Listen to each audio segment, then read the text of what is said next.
മുതലേ പറയുന്ന ഒരു കാര്യമാണ് ലോറിക്ക് വേണ്ടിയിട്ടാണ് അദ്ദേഹം അവിടെ മീൻസ് അർജുനെ കിട്ടിക്കഴിഞ്ഞാൽ എല്ലാം നിർത്തുന്ന അന്ന് മുതൽ മൂപ്പര് പറയുന്ന ഒരു സംഭവമാണ്. പക്ഷെ ഇപ്പോഴും നിർത്തുന്നില്ല. ഒരു പബ്ലിസിറ്റിക്ക് വേണ്ടിയിട്ട് ഇപ്പോഴും അർജുനേട്ടനെ ചൂഷണം ചെയ്യുന്നുണ്ട്.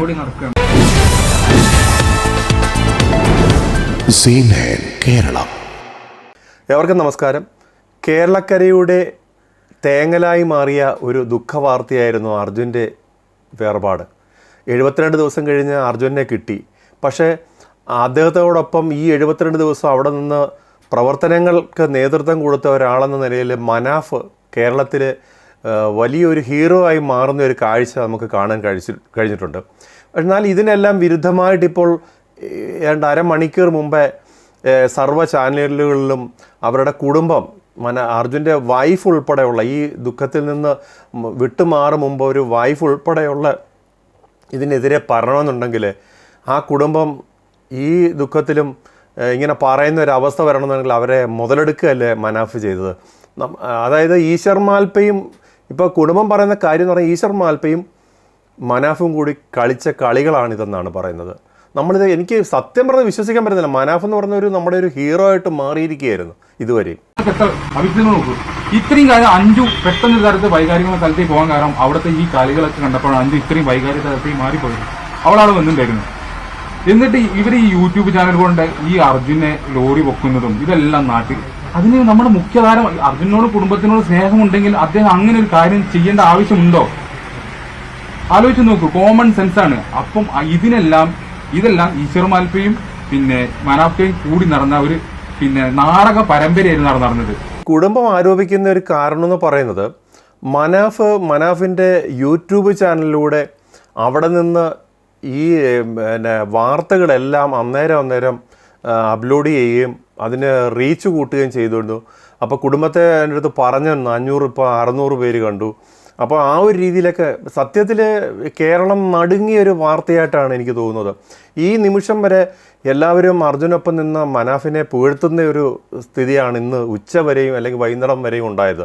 പക്ഷെ പെട്ടെന്ന് ഇങ്ങനൊരു വാർത്ത കേൾക്കുമ്പോൾ നമ്മൾ മനുഷ്യനൊക്കെ ഇങ്ങനെയൊക്കെ ആയി പോവുകയാണെന്നോ. നമ്മൾ സത്യം മനാഫിനെയൊക്കെ അങ്ങേയറ്റം ഹൃദയം കൊണ്ട് ഒരു ഏറ്റെടുത്തതാണ് അർജുനൊപ്പം തന്നെ. അത് മാറുന്നൊരു കാഴ്ചയാണ് ഇപ്പോൾ ഉണ്ടാകുന്നത്. അന്നൊന്നും ഞങ്ങൾക്ക് ഇത് പറഞ്ഞ് കൂടുതൽ വിവാദത്തിലേക്ക് കടക്കാൻ താല്പര്യമില്ലായിരുന്നു. പക്ഷെ ഇതെല്ലാം ഞങ്ങളെ കൊണ്ട് ഇപ്പൊ പറയിപ്പിച്ചതാണ്. ഇതൊക്കെ കിട്ടിക്കഴിഞ്ഞിട്ട് എല്ലാം നിർത്തണം തീരുമാനിച്ചത് ഞങ്ങൾ. ഏട്ടന്റെ ഒരു സംഭവമൊക്കെ കിട്ടിക്കഴിഞ്ഞ് ഞങ്ങളിതൊക്കെ കണ്ടു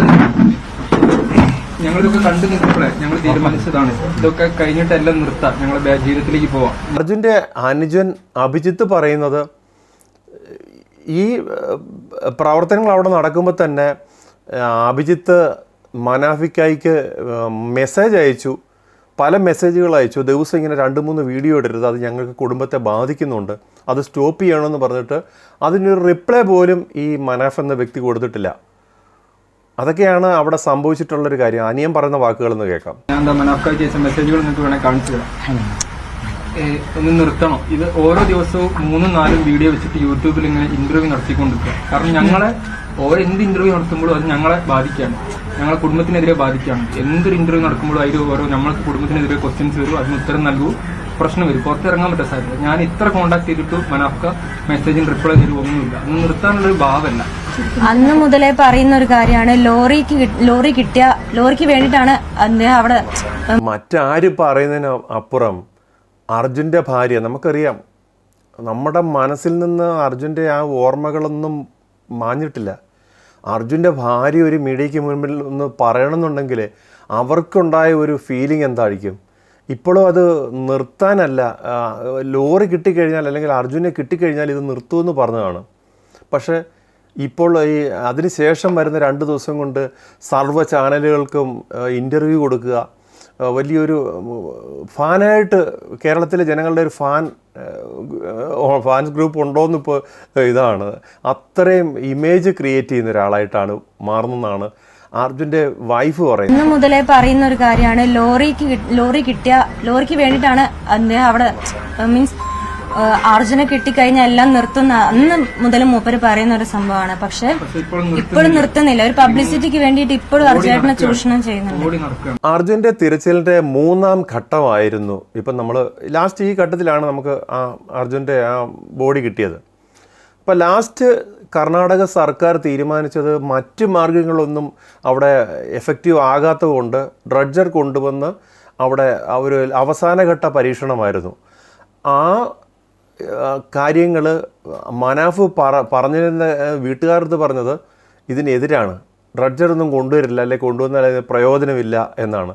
അപ്പോഴും നമ്മൾ മീഡിയയിലെ കണ്ടതാണ് ഈശ്വർ മാൽപ്പെ വന്നിട്ട് അവിടെ അനുമതി കൊടുക്കാതെ തിരിച്ചു പോകുന്ന ഒരവസ്ഥയൊക്കെ. പക്ഷെ നമ്മളന്നേരം ഈ കർണാടക സർക്കാരിനെയൊക്കെ കുറ്റപ്പെടുത്തുമായിരുന്നു. പക്ഷേ അതിൻ്റെ യഥാർത്ഥ കഥ എന്താണെന്ന് വെച്ച് കഴിഞ്ഞാൽ ഇപ്പോഴാണ് നമുക്ക് മനസ്സിലാകുന്നത്. കാര്യം പുള്ളിക്ക് ഈശ്വർ മാൽപ്പയായിട്ട് ചേർന്നുള്ള ഒരു ചില കളികളാണ് അവിടെ കളിച്ചത്.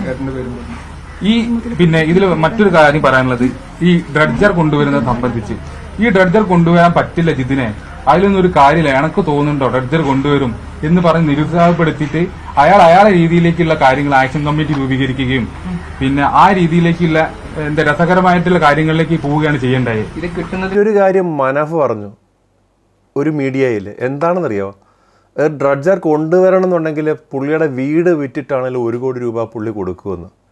ഈ സെൻറ്റിമെൻറ്റ്സ് വാക്കുകൾ കൊണ്ട് പറഞ്ഞെടുക്കാനൊക്കെ ഇവരൊക്കെ നല്ല കഴിവാണെന്ന് തോന്നുന്നു.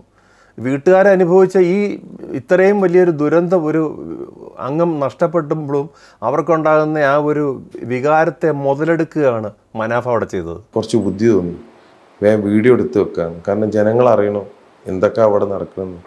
അർജുൻ്റെ അവസാനത്തെ യാത്രയിൽ എൻ്റെ വാശിയിൽ ഈശ്വർ മാൽപ്പെ ഉണ്ടാവണം കൂടെ. ഈ ദുരന്തഭൂമിയിൽ വെച്ച് മനാഫും ഈ പിന്നെ അനിയനും അഭിജിത്തും അളിയനും ഒക്കെ ആയിട്ട് ഈ ഡ്രഡ്ജറിൻ്റെ കേസിൽ അവിടെ വെച്ച് വഴക്ക് വരെ ഉണ്ടായി. സത്യത്തിൽ ആ പാവങ്ങൾ അന്നേരം പറയുന്നത് ശരിയല്ല. അർജുന് വേണ്ടിയുള്ള ഒരു ആ മാനസികാവസ്ഥയിൽ നിൽക്കുമ്പോൾ അവർക്ക് പറയാൻ പറ്റത്തില്ല. അതിനുവേണ്ടി വഴക്ക് വരെ നടന്നെന്നാണ് ഇപ്പോൾ അറിയാൻ കഴിയുന്നത്. തലേന്ന് അവിടെ ഞങ്ങൾ കച്ചറ ഉണ്ടായിരുന്നു, ഞാനും അളിയനും മനാഫ്കായും കൂടി തമ്മിൽ. അതായത് ഈ ഒരു ട്രഡ്ജർ ഞങ്ങൾ പറഞ്ഞു നിങ്ങളെ ഈ കളി കൊണ്ട് ചിലപ്പോൾ ഒരു നിർത്തിവെച്ച് പോകുന്നു. ഈ ട്രഡ്ജറിന് അത്രയും കഷ്ടപ്പെട്ടിട്ടാണ് ആ ട്രഡ്ജർ ഞങ്ങൾ ഫാമിലിയുടെ നിർബന്ധപ്രകാരം 1 കോടി രൂപ ചെലവിൽ വന്ന ട്രഡ്ജറാണ്. അപ്പോൾ അത് നിർത്തി പോകുമ്പോൾ അതിനുള്ള സങ്കടം ഞങ്ങൾക്കറിയാം. കാരണം ഏട്ടന് കിട്ടാനുള്ള ലാസ്റ്റ് ഓപ്ഷനാണ്. കേരളത്തിൻ്റെ വിവിധ ഭാഗങ്ങളിൽ നിന്ന് മനാഫിനെ വിളിക്കുന്നു, ഓസ്ട്രേലിയയിൽ നിന്ന് വിളിക്കുന്നു, കൊല്ലത്തുനിന്ന് ഒരു ചേച്ചിയൊക്കെ പറയുന്നത് കേട്ടി. ഇവരൊക്കെ ഈ നിമിഷം ഈ നിമിഷം വരെ അവരുടെ മനസ്സിൽ മനാഫ് എന്ന വ്യക്തിക്ക് കൊടുത്ത ആ ഒരു എത്ര വലിയൊരു വിലയാണ് ഈ ഒരു നിമിഷം കൊണ്ട് കേരളത്തിൽ നഷ്ടപ്പെടുന്നതെന്ന് ഒന്ന് മനസ്സിലാക്കണം നമ്മൾ. മനാഫ് ഇനി എന്ത് കാണിച്ചാലും വീട്ടുകാർ പറയുന്നതിനപ്പുറം നമുക്കൊരു അവസാന വാക്കില്ല. നമ്മൾ കർണാടക സർക്കാരും അത് അവസാനം ലാസ്റ്റ് പറഞ്ഞു, നിങ്ങൾ പറഞ്ഞ മാതിരി ഈശ്വർ മാൽപ്പെ ഇറക്കുന്നതല്ല, ഇവിടുത്തെ ഏറ്റവും വലിയൊരു സിസ്റ്റമാണ് ഇപ്പം നമ്മൾ യൂസ് ചെയ്യുന്നവരെ പറഞ്ഞിട്ട് അതിനെ എതിർപ്പ് കാണിച്ചു. എന്നിട്ട് പറഞ്ഞ് കർണാടക സർക്കാർ അങ്ങനെ മറ്റേ മറിച്ചെന്നൊക്കെ പറഞ്ഞിട്ട് പുള്ളി അവർക്കെതിരെയാണ് സംസാരിച്ചത്. ഞങ്ങളോട് പിന്നെ SP ആണെങ്കിൽ MLA പറഞ്ഞു ഇത് കോൺഫിഡൻഷ്യലാണ്, ഇപ്പോൾ പറയുന്ന കാര്യങ്ങൾ നിങ്ങൾ പുറത്തു വിടാൻ പാടില്ല എന്ന വ്യക്തമായ കാര്യങ്ങൾ ഞങ്ങളോട് പറഞ്ഞു. അദ്ദേഹം പറഞ്ഞിരിക്കുന്നത് നമുക്ക് വണ്ടി ഇരിക്കുന്ന പോയിന്റുകൾ കറക്റ്റ് അറിയാം. ഈ പറഞ്ഞ ഇന്ദ്രപാലൻ സാർ പറഞ്ഞ CP2 എന്ന പോയിന്റിൽ ഈ വണ്ടിയുണ്ട്, അല്ലെങ്കിൽ അവിടെ തന്നെയാണ് ഇതിന്റെ ഏറ്റവും കൂടുതൽ സാധ്യത. എന്നിരുന്നാലും കൂടിയിട്ടും മറ്റ് കേന്ദ്രങ്ങൾ നമ്മൾ ആദ്യം ഒരു പ്രാഥമിക തിരച്ചിൽ നമ്മൾ നടത്തും. മറ്റ് 3-4 പോയിന്റുകൾ പ്രാഥമികമായി നടത്തും. വരും ദിവസങ്ങളിൽ ആ 3-4 പോയിന്റുകളിലേക്ക് നമ്മൾ കേന്ദ്രീകരിച്ച് തെരച്ചിൽ നടത്തും. കാരണം എന്തെന്ന് വെച്ചാൽ ആ പോയിന്റ് നമുക്കുണ്ട്, അവിടെ കുറച്ച് ആഴം കൂടുതലുണ്ടായിരുന്നു ഇപ്പോൾ അർജുന്റെ വണ്ടി കണ്ടെത്തിയ സ്ഥലത്ത്. അപ്പോൾ അത് വൈകുന്നേരങ്ങളിൽ മാത്രമായിരുന്നു, അവിടെ വേലി ഇറക്ക സമയത്ത് മാത്രമായിരുന്നു അവിടെ തിരച്ചിൽ സാധ്യമാകുക. അതുകൊണ്ട് തന്നെ അവിടുത്തെ എടുക്കാൻ സാധ്യമായ മണ്ണുകളെല്ലാം അവർ നീക്കി കഴിഞ്ഞിട്ടുണ്ടായിരുന്നു. എന്നിരുന്നാലും കൂടിയിട്ട് ആ മറ്റ് മാർക്ക് ചെയ്ത പോയിന്റിലേക്ക് കേന്ദ്രീകരിച്ചുള്ള തിരച്ചിൽ അവർ തുടങ്ങും. പക്ഷേ നമ്മുടെ യഥാർത്ഥ പോയിന്റ് ഇവിടെയല്ല, അവിടെയാണ് എന്നുള്ള വ്യക്തമായ പിക്ചർ നമുക്ക് തന്നു കഴിഞ്ഞിട്ടുണ്ടായിരുന്നു. പക്ഷേ ഇത് നമ്മൾക്ക് മാധ്യമങ്ങളോടോ മറ്റാളോടോ പറയാനുള്ള ഒരു വിലക്ക് അവിടെ നിന്നുണ്ടായിരുന്നു. കാരണം ഈ കുടുംബാംഗങ്ങൾ ഡ്രഡ്ജർ വന്നു കഴിഞ്ഞ് SP ഉൾപ്പെടെ ഉള്ളവരെ അവരെ ഡ്രഡ്ജറിൽ കൊണ്ടുപോകുമ്പം അവരോട് പറഞ്ഞിട്ടുണ്ടായിരുന്നു ഇനിയുള്ള കാര്യങ്ങൾ വളരെ കോൺഫിഡൻഷ്യലായിട്ടുള്ളൊരു കാര്യമാണ്.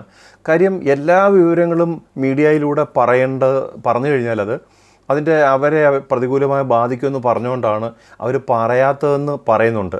ഈ അർജുൻ്റെ അളിയൻ പറയുന്നുണ്ട്. ഒരുപാട് വ്യത്യസ്ത നിലപാടുകൾ അന്നുണ്ടായിരുന്നു അവിടുത്തെ പിന്നെ ഭരണകൂടമായാലും എല്ലാവരും. പക്ഷേ അതിനുശേഷം 3ാം ഘട്ട തിരച്ചിലിൽ പൂർണ്ണമായിട്ടും അവിടുത്തെ സംവിധാനങ്ങൾ ഉണർന്ന് പ്രവർത്തിക്കുന്ന ഒരു രീതിയാണ് നമ്മൾ കണ്ടത്. അപ്പോൾ അവരെ വിശ്വാസത്തിൽ എടുത്തുകൊണ്ട് മുന്നോട്ട് പോകുക എന്നല്ലാതെ മറ്റൊരു ഓപ്ഷൻ നമുക്കുണ്ടായിരുന്നില്ല. അവർ പറയുന്ന കാര്യത്തിൽ ഞങ്ങൾ യോജിച്ച് നിന്നു, ഞങ്ങൾ കുടുംബം ഒരുമിച്ച് യോജിച്ച് നടന്നു. ഈ കാര്യങ്ങൾ പിന്നെ അവർ പറഞ്ഞത് ഇന്ന സ്ഥലത്ത് വണ്ടി ഇന്ന ഭാഗത്ത് ഉണ്ട്, എക്സാക്ട് പോയിന്റ് അല്ല പറഞ്ഞത്, ഇന്ന ഭാഗത്ത് വണ്ടി ഉണ്ട്, അവിടെ തന്നെയാണ് വണ്ടി, പക്ഷെ നിങ്ങൾ ഇതൊന്നും മാധ്യമങ്ങളോട് ഇപ്പൊ പറയരുത്. ആ ഒരു പിറ്റേന്നാണ് ഈ ആക്ഷൻ കമ്മിറ്റിക്കാരും എല്ലാവരും വന്ന് ഞങ്ങൾക്ക് അവർക്ക് എഫ്പിക്ക് കൊടുക്കാൻ ലെറ്റർ, ഈ ഡ്രഡ്ജർ കൊണ്ട് കാര്യമില്ല, മറ്റൊരു സംഭവം കൊണ്ടുവരണം എന്നൊക്കെ പറഞ്ഞ് അവരുടേതായിട്ടുള്ള കാര്യങ്ങൾ ഇന്റർഫിയർ ചെയ്ത് നമ്മളെ അടുത്ത് ഇന്റർഫിയർ ചെയ്തുകൊണ്ട് ഒരുപാട് കാര്യങ്ങൾ പറയുന്നു. നമുക്കൊന്നും ഒരിക്കലും ഉൾക്കൊള്ളാൻ പറ്റുന്നില്ല. നമുക്കറിയാം എത്രത്തോളം പിന്നെ കാത്തിരുന്നിട്ടാണ് ഈ ഡ്രഡ്ജർ അവിടെ എത്തി. കാലാവസ്ഥ വെല്ലുവിളിയായിരുന്നു, ഒരുപാട് പ്രതികൂല സാഹചര്യങ്ങളെ തരണം ചെയ്തുകൊണ്ടായിരുന്നു ആ ഡ്രഡ്ജർ അവിടെ എത്തിയത്. ആ ഡ്രഡ്ജർ എത്തുന്നതിലെ രാഘവേട്ടനാണെങ്കിലും AK ഇവർക്കെല്ലാം അറിയാം അതിന്റെ എത്രത്തോളം ത്യാഗം സഹിച്ചിട്ടാണ് അവിടെ എത്തിയതെന്നുള്ളത്. അപ്പൊ ഇങ്ങനൊരു സംഭവത്തെ അവർ തകർക്കാൻ ശ്രമിക്കുക എനിക്ക് ഉറപ്പായിരുന്നു. അന്ന് ഡ്രഡ്ജറിൽ കയറ്റി വന്നപ്പം ഞങ്ങളോട് SP MLA പറഞ്ഞ കാര്യമുണ്ട്, നിങ്ങൾ മനാഫിനെതിരെ എനിക്ക് റിട്ടേൺ കംപ്ലൈന്റ് തരൂ, അദ്ദേഹം ഇതിനെല്ലാം വഴി തിരിച്ചു വിടുന്നുണ്ട്, 5 മിനിറ്റ് കൊണ്ട് ഞങ്ങൾ അദ്ദേഹത്തെ ഇവിടെ തുരത്താം. പക്ഷെ ഞങ്ങളത് ചെയ്തില്ല. അത് ചെയ്യല്ലേ ഇനി ഞങ്ങളത് ചെയ്തില്ല. ഞങ്ങളിപ്പോൾ പറഞ്ഞ SP കാർവാർ SP MLA രണ്ടുപേരും ഞങ്ങളോട് പറഞ്ഞ കാര്യമാണ്. പക്ഷെ നമ്മൾ അതിന് കൂട്ടുനിന്നില്ല. കാരണം നമ്മൾ അങ്ങനെ ഒരിക്കലും ചെയ്യില്ല. നമുക്ക് അഭിപ്രായ വ്യത്യാസങ്ങൾ ഉണ്ടായിരുന്നു, അതൊക്കെ ശരി, പക്ഷെ നമ്മൾ അങ്ങനത്തെ ഒരു കാര്യം നമ്മൾ ചെയ്തില്ല. അങ്ങനെ ഈ ആക്ഷൻ കമ്മിറ്റിക്കാർ വരികയും ഈ രീതിയിലുള്ള നിങ്ങൾക്ക് തോന്നുന്നുണ്ടോ അവിടെ കിട്ടും, ഞങ്ങൾക്കെല്ലാം വ്യക്തമായ കാഴ്ചപ്പാടുണ്ട്, അതിന് പുറത്താണ് അവിടെ നിൽക്കുന്നതും എല്ലാ കാര്യങ്ങളും. എപ്പം എങ്ങനെ കിട്ടും എന്നുള്ള എല്ലാ കാഴ്ചപ്പാട് കൂടിയിട്ടാണ് നമ്മൾ അവിടെ നിൽക്കുന്നത്. അപ്പൊ അതിനിടയിലാണ് ഈ വക ഒരു കാര്യം ഒന്നും അറിയാത്ത ആൾക്കാർ ഇതിൽ വന്ന് ഇടപെടുകയും ഈ മനാഫ്കയ്ക്ക് ആണെങ്കിൽ പോലും അവിടെ എന്താ അവര് ഉദ്ദേശിച്ചത് മാൽപ്പയായിട്ടുള്ള അതെടുക്കുക, വീഡിയോ ഇടുക, അതിന് വ്യൂവേഴ്സ് കൂട്ടുക, ആ ഒരു കാര്യമാണ് അവരുദ്ദേശിച്ചത്. അപ്പം ഈ വ്യക്തമായുള്ള കാര്യങ്ങൾ ഞങ്ങൾ അവിടെ ധരിപ്പിച്ചു. അതിനുശേഷമാണ് മാധ്യമങ്ങളെല്ലാം ആ ഡ്രഡ്ജറിൽ കയറ്റിയത്. എല്ലാവർക്കും ഓർമ്മ ഉണ്ടാകും കരുതുന്നു. അതിനുശേഷം എല്ലാ മാധ്യമങ്ങളിലെയും മറ്റാൾക്കാരെയും ആ ഡ്രഡ്ജറിൽ കയറ്റുകയുണ്ടായി. പക്ഷെ ഈ കാര്യം കോൺഫിഡൻഷ്യൽ ആയിരുന്നു. ഈ കാര്യം വളരെ കോൺഫിഡൻഷ്യൽ കാര്യമായിരുന്നു. അത് നമുക്കും പറയാനുള്ള ആരോടും പറയാനുള്ള പെർമിഷൻ ഉണ്ടായിരുന്നില്ല. ശരിയാണ്. 3-ാം ഘട്ടത്തിൽ എല്ലാവർക്കും ഒരു വിശ്വാസം ഉണ്ടായിരുന്നു, അർജുൻ്റെ ലോറി അല്ലെങ്കിൽ എന്തെങ്കിലുമൊക്കെ ഒരു തുമ്പ് ഈ ഒരു വിഷയത്തിൽ ഉണ്ടാകും. കാര്യം അത്രയും സ്ട്രോങ് ആയിട്ടാണ് ഗോവയിൽ നിന്ന് ഈ 1 കോടി രൂപ മുടക്കി ആ സർക്കാർ അത് കൊണ്ടുവരുന്നത്. അന്നേരം ഉണ്ടായി അവിടെ ഇപ്പം നമുക്കൊക്കെ തോന്നിപ്പോവുക മനാഫ് തന്നെയാണ് ഇതെല്ലാം അവിടെ പ്രശ്നങ്ങൾ മീഡിയയിൽ കൂടെ സൃഷ്ടിച്ചത്. 3 ദിവസം കഴിയുമ്പോൾ തീരും, 2 ദിവസം കഴിയുമ്പോഴത്തേക്ക് അവിടെ മഴ പെയ്തു, അപ്പോൾ അങ്ങനെ ഗ്യാപ്പ് വരുന്നു, പിന്നെ ഡ്രഡ്ജർ തിരിച്ചു കൊണ്ടുപോകും എന്നൊക്കെ പറഞ്ഞ് അവിടെ ഇഷ്യൂസ് ഉണ്ടാക്കിയൊരു സാഹചര്യം നമ്മൾ കണ്ടതാണ് മനാഫ്. പക്ഷെ നമ്മുടെ മനസ്സിലെന്നേരം അത് മനാഫ് ഈ അർജുന് വേണ്ടി ചെയ്യുന്ന ഒരു നല്ല പ്രവൃത്തിയായിട്ടാണ് തോന്നുന്നത്. പക്ഷേ ഇപ്പോഴാണ് അതിൻ്റെ നെഗറ്റീവ് വശം നമുക്ക് മനസ്സിലാകുന്നത്. അപ്പം കാർവാർ MLA പറയുന്നുണ്ട്, ആര് പറഞ്ഞു, അത് പുള്ളി അത് ചോദ്യം ചെയ്യുന്ന മാതിരിയാണ് പറഞ്ഞു കേൾക്കുന്നുണ്ട്, ആര് പറഞ്ഞു കൊണ്ടുപോകുമെന്ന്. ഇത് 3 ദിവസം അല്ല 10 ദിവസം ആയാലും ഇതിനൊരു റിസൾട്ട് ഉണ്ടാക്കാനല്ലേ കൊണ്ടുപോകത്തില്ല. അതിന് എത്ര പൈസ വന്നാലും സർക്കാർ മുടക്കുമെന്ന് അദ്ദേഹം പറയുന്നുമുണ്ട് അവിടുന്ന്. അപ്പോൾ ഇതൊക്കെ എന്തിനിത് ചെയ്തു എന്നുള്ളത് നമുക്ക് മനസ്സിലാകുന്നില്ല. അദ്ദേഹത്തിൻ്റെ ഈ ഇൻഷുറൻസിൻ്റെ ആദ്യം ഒരു യൂട്യൂബ് ചാനലിൽ പറഞ്ഞ പോലെ ഇൻഷുറൻസിന് വേണ്ടിയിട്ടായിരുന്നോ ഈ കളിയെല്ലാം അർജുന് വേണ്ടി കളിച്ചത് എന്ന് ഇപ്പം നമുക്ക് സംശയിക്കേണ്ടിയിരിക്കുന്നു. അങ്ങനെ ഇരിക്കുമ്പോഴാണ് പിന്നെ 25-ാം തീയതി രാവിലെ തന്നെ ഈ പിന്നെ ഡൈവിംഗ്, അതായത് ആ ഭാഗത്ത് നിന്ന് ഡൈവിംഗ് ചെയ്ത് ഏകദേശം 2 ഇഞ്ചോളം മണ്ണ് കൈകൊണ്ട് മാറ്റിയതിനു ശേഷമാണ് ഈ വണ്ടി കണ്ടതും. ഈ വണ്ടിക്ക് റോപ്പിട്ട് കെട്ടുകയും റോപ്പിട്ട് കെട്ടി അരമണിക്കൂറിനകം അതായത് എനിക്ക് അതിന്റെ ഇൻഫർമേഷൻ ലഭിച്ചു, ഇത് അർജുൻ സഞ്ചരിച്ച വാഹനമാണ്, അതിനാണ് ഈ റോപ്പ് കെട്ടി വെച്ചിരിക്കുന്നത് എന്നുള്ള ഇൻഫർമേഷൻ ഞങ്ങൾക്ക് കിട്ടി, ഔദ്യോഗികമായിട്ട് നമുക്ക് കിട്ടി. പക്ഷെ അപ്പോഴും നമുക്ക് ഇത് മാധ്യമങ്ങളോട് പറയാനുള്ള ഇതുണ്ടായിരുന്നില്ല. അന്ന് 2 മണിയാവുമ്പോഴേക്കാണ് ഈ ഏതായാലും അർജുൻ ആ കുടുംബത്തിന് നഷ്ടമായി, ആ കുഞ്ഞിന് അച്ഛനെ നഷ്ടമായി,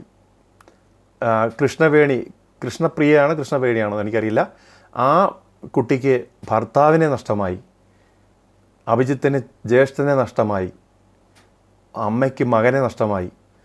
ഈ അവസരത്തിലും ഒരു ലോറി ഉടമ മനാഫ് ഇതിൻ്റെ ഇപ്പോൾ ഈ കുടുംബം ഈ കാര്യങ്ങൾ പുറത്തു കൊണ്ടുവന്നില്ലായിരുന്നെങ്കിൽ വരുന്ന 1 മാസം കൊണ്ട് പുള്ളി ഇവിടുത്തെ വലിയൊരു ഹീറോ ആയിട്ടുണ്ട് ഇപ്പം തന്നെ.